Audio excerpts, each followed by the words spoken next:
Assalamualaikum, dulur. Aku ketemu karo beliau, Bapak Solikin Fanani. Beliau ketua pimpinan Muhammadiyah Jawa Timur. Lah, ketepaan dulur. Aku pas ngopi, beliau teko. Nah, ilmune beliau iki akeh. Ayo tak takoki dulur. Terkait tentang cek fungsi politik identitas iki ning Nusantara iki, ning Indonesia iki. Ayo tak nakoki tentang politik identitas. Assalamualaikum Yai. Waalaikumsalam warahmatullahi wabarakatuh. Yai, alhamdulillah. Alhamdulillah. Siang iki ketemu kali panjenengan. Yai, cek penting politik identitas itu. Menurut panjenengan ya apa sih politik identitas ning khususnya ning Indonesia ya. Jadi sadurunge ngomong politik identitas, kita harus melihat dulu munculnya istilah politik identitas itu kapan. Jadi politik identitas itu muncul ketika pemilu 2019 ya, menjelang pemilu 2019 yang waktu itu rame-ramenya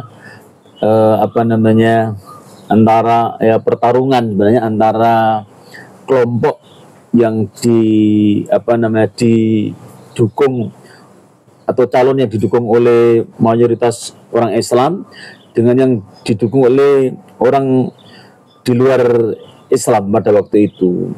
Nah, muncullah ya dulu waktu itu juga kasusnya Ahok ya, sampai muncul peristiwa 212 itu dan sebagainya.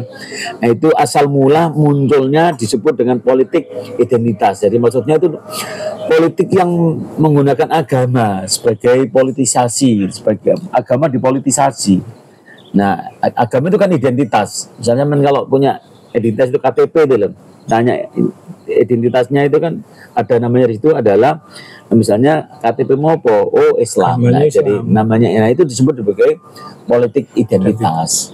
Nah, itu merebak pada waktu itu. Nah, memang tidak bisa dihindari, tidak bisa dipungkiri, pasti politik identitas itu mesti ada di mana-mana. Hanya kan maksud saya itu begini, yang dimaksud politik identitas itu jangan hanya dijadikan sebagai kambing hitam bahwa politik identitas itu agama Islam.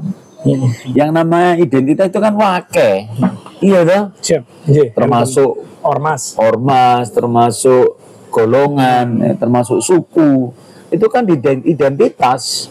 Jadi jangan hanya disempitkan bahwa identitas itu Islam atau misalnya atau di luar Islam misalnya yang menggunakan agama lah begitu, tidak gitu loh. Jadi menurut saya sekarang ini politik identitas ini menurut saya sekarang tidak terlalu kelihatan atau mungkin tidak terlalu nampak ya di permukaan, tapi yang jelas memang masih ada ya, tapi skalanya tidak terlalu besar. Itu biasanya ini tergantung kepada siapa calon yang akan diusung. Nah, masing-masing seperti itu, dan siapa yang menggunakan nilai-nilai agama tadi menjadi satu alat untuk kampanye, karena dianggap sebagai hal yang sensitif untuk bisa menyentil orang, sentimen orang terhadap agama itu kan gampang. Nah, seperti itu. Nah, menurut saya bahwa sekarang ini politik identitas itu menurut saya tidak terlalu dan tidak dibutuhkan sebenarnya. Dan menurut saya tidak baik. Nah, tidak baik karena tidak terjadi yang namanya kalau bahasa kerennya itu meritokrasi. Jadi tidak terjadi pertarungan kualitas. Ya, tidak terjadi pertarungan ide, gagasan. Politik itu sebenarnya kan harus mencerdaskan. Nah, itu yang saya katakan bahwa politik identitas itu menurut saya tidak diperlukan dan tidak mencerdaskan. Ya, harusnya politik itu kan mencerahkan, mencerdaskan, karena di situ akan berbicara tentang bagaimana masa depan bangsa, berbicara tentang bagaimana percaturan Indonesia ini tidak hanya di skala nasional tapi sampai tingkat internasional. Nah, kalau selamanya Indonesia ini terkungkung dengan politik identitas, maka negara ini lama-kelamaan akan hancur menurut saya. Hancur nanti. Karena tidak bisa berkembang. Kalau agama itu hanya dijadikan sebagai alat untuk politik lah ya. Gitu. Jadi politik ini harus Meritokrasi itu kan artinya kualitas. Nah, selama ini tidak. Sudah politiknya identitas, ditambah lagi politik isi tas sekarang. Ya kan? Bukan kualitas, tapi isi tas kan sekarang. Coba bayangkan berapa kawan-kawan kita yang kontestasi dalam pemilihan legislasi atau misalnya di pilkada misalnya, itu pasti semuanya itu butuh yang namanya isi tas, dan itu menurut saya tidak mencerdaskan, kan tergantung besar kecilnya tas yang dibawa kan akhirnya. Iya kan, tergantung jumlah yang diberikan kepada masyarakat, dan menurut saya ini tidak mendidik dan akan merusak demokrasi, merusak moral, merusak hukum, merusak undang-undang. Dulu saya masih seneng ya, dulu masih pemilu-pemilu sebelum akhir-akhir ini masih ada yang namanya kita harus menghindarkan dari politik uang, money politik, masih ingat kan dulu? Money politik, kita harus menghindarkan dari jangan memilih politisi buruk, busuk ya. Karena menggunakan isi tas tadi sebagai alat kan gitu. Nah, untuk apa kalau politik identitas ini terus dipertahankan? Menurut saya tidak penting dan tidak baik untuk masa depan Indonesia, dan tidak akan pernah maju Indonesia kalau selamanya terkungkung dengan itu.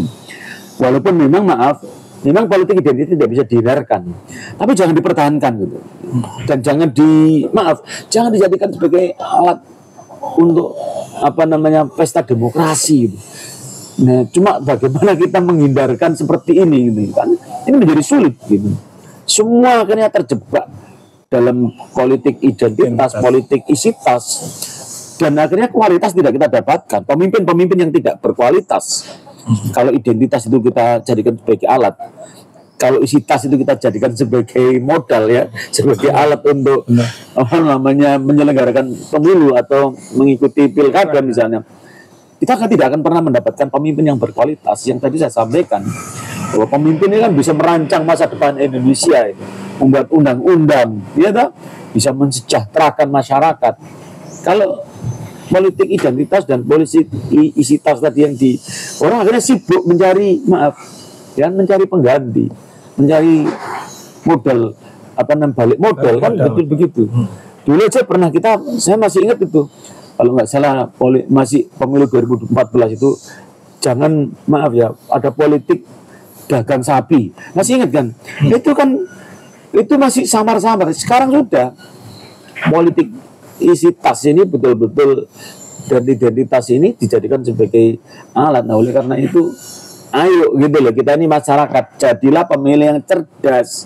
Masalahnya kan begitu, pemilih yang berdaya. Nah, tokoh-tokoh masyarakat juga harusnya itu ikut. Dan ini mestinya tugas pemerintah. Bagaimana menjadikan pemilu ini berkualitas, bagaimana menjadikan politik ini berkualitas. Gitu loh, walaupun memang politik itu kan ujung-ujungnya kekuasaan, nggak apa-apa.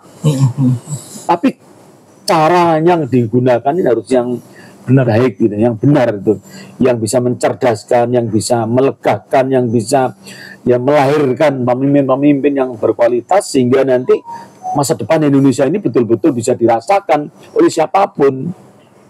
Hasilnya ini, kalau seperti ini, nanti tidak akan pernah ada perubahan di Indonesia ke depan, akan tetap saja seperti ini.